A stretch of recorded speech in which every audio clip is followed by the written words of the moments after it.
One of the other big news stories of, well, today, actually, is that Rishi, and I want to bring you back in, Benedict, if I can. Rishi Sunak's asylum hotel bill hits 1.54 billion quid. That has been shelled out on asylum seekers' hotels on his watch, which is 7 million quid a day. I want to hear what you will say. Also on the line, Sonya Sceats. I hope I've got this right. The Chief Executive of Freedom from Torture. Sonya, good morning. How are you?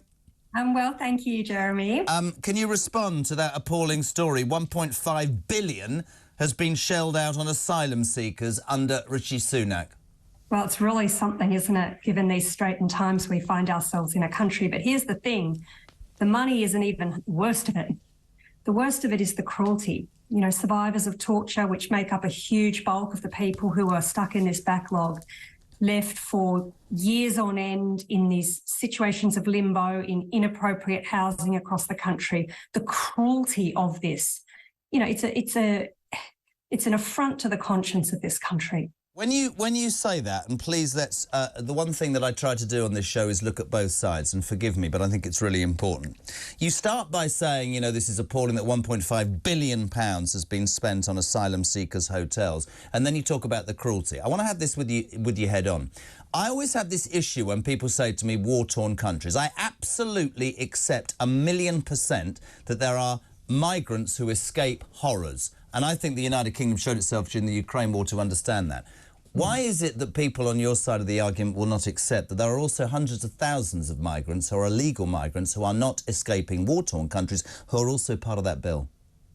Okay, thank you for that question, because it's a really good one for our viewers to understand. You don't even need to take it from me. The government's own statistics show that about 3/4 of the people, and perhaps even more, who are coming through the asylum system are being recognised as refugees. In other words, our system, our independent system, is judging them to be genuinely fleeing persecution, or in the case of the survivors who we work with at Freedom from Torture, people who are fleeing torture.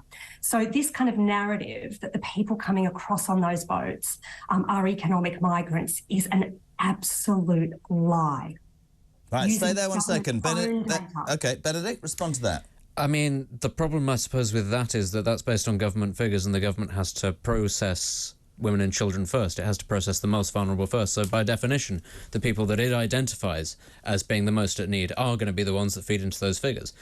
So I think it's actually slightly disingenuous to say it is 3/4. No, it's 3/4 of the ones that are being processed. And the problem is we're not processing fast enough, whether they are justified or not. That's the issue, is that it's not being done fast enough. So we don't know. Sonya, what's really interesting is the reason that we talk like this is I was really interested in your start. You talk about the importance of what's going on in this country. Would you, and you represent Freedom from Torture, and I get that, and I salute you for that, but would you also acknowledge that there are millions and millions of people in this country who are peeved and annoyed and frustrated that their lives are so hard, and seemingly this country seems to be full of people who shouldn't be? I'll give you Albanians. The highest incidence of male criminals in prisons in terms of foreigners is Albanians. You cannot tell me that the Albanians are escaping a war-torn country, can you?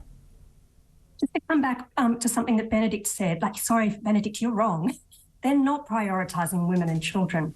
There's no such prioritisation happening within the asylum system. But you are right that there is a massive problem with the failure by this government to process asylum claims. That is actually the root cause problem. And the reason that they are failing to process those claims is that Rishi Sunak, Priti Patel, Suella Braverman, all of them have been much more focused on these cruel and unworkable headline-grabbing schemes like the cruel cash for humans deal with Rwanda, instead of rolling up their sleeves and doing what we There's no doubt, by the way, wherever you come there's no doubt wherever you come from in this argument that the systems for processing in this country are absolutely inadequate and wrong. You go on, what are you going to say? I mean, it's not only is it true that they prioritise those people, they're even running schemes based on ethnicity and nationality. Which countries are more likely to have people accepted for asylum applications based on where they're more likely to be from war-torn backgrounds? They're piloting these schemes to say, well, people from this country are almost overwhelmingly always accepted, so let's process them first. Let's speed up that process. So I don't think that that's true at all.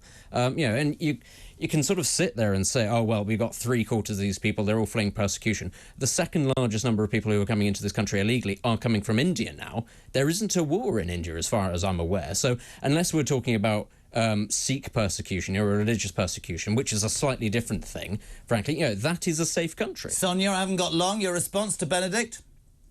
But the majority of the people, coming in are genuine refugees. They include survivors of torture. We're one of the biggest torture rehabilitation centres in the whole world. And I can tell you that there are people in that backlog who desperately need our help. People from Albania and India are coming from safe countries. They might be coming from persecution, but they're coming from safe countries. Let's be very clear about that. So they're not refugees. We're talking about refugees here. And what the government is doing is demonising this group in order to keep us talking about these issues, to avoid us talking about the cost of living crisis and issues that really do impact on the day-to-day lives of people. Well, then we're talking at cross purposes, because we all say that refugees should be given, protection, but actually what we're talking about is people who are coming to the country illegally.